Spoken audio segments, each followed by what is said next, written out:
Republican presidential candidate Mike Pence joins us this morning. Great to have you along, Mr. Vice President. How should Ashley. President Biden respond to Iran? Well, first, let's be very clear that America needs to speak with one voice in the wake of the terrorist attack on Israel that claimed more than 1,300 lives 2 weeks ago. And we must make it clear to the world, to the region, that America stands with Israel. We'll stand with them today. We'll stand with them tomorrow. And in the tough fighting that is ahead, we're going to stand with Israel every step of the way.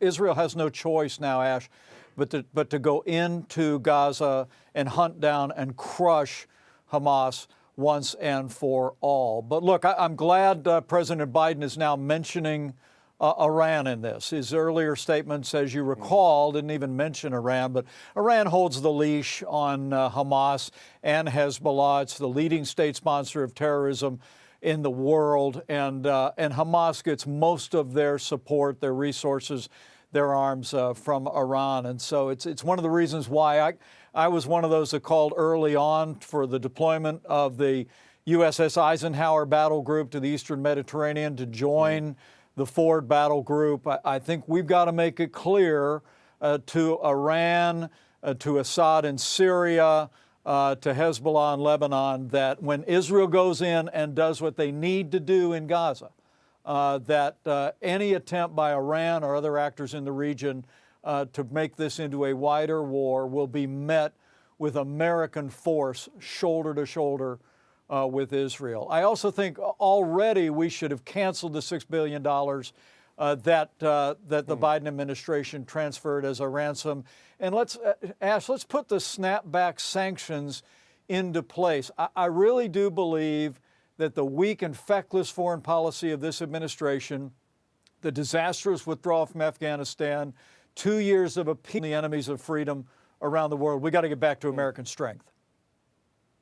I want to talk about the coupling of the aid for both Ukraine and Israel. Do you think the president should have proposed separate packages?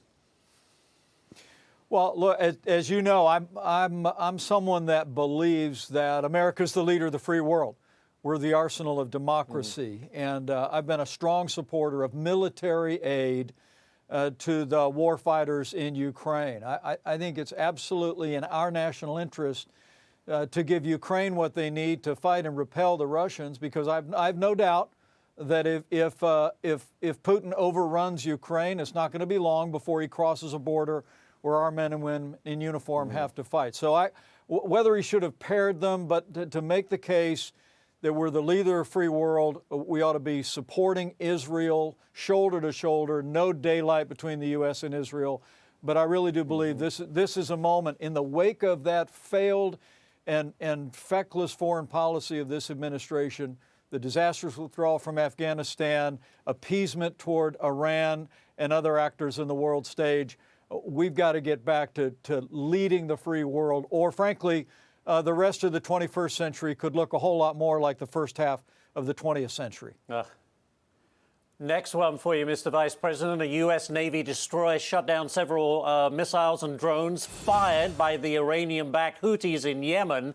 Right. The Pentagon believes they were fired, toward targets in Israel. Military bases, meanwhile, in Syria and Iraq that house American soldiers, they've also come under drone attacks. 2 U.S. military bases coming under fire while President Biden was actually delivering his address last night. So my question is this perhaps the widening of the war? Is that what we should be prepared for? Well, I think we need to recognize that the Houthis, like the Hezbollah and Hamas, are all surrogates for Iran. And I'm going to commend our Navy for knocking those down. I was in the Situation Room, Ashley, when Iran fired those missiles at Al-Assad base. We watched them tracking in. Thankfully, there was no loss of American lives. But we got to take this moment very seriously.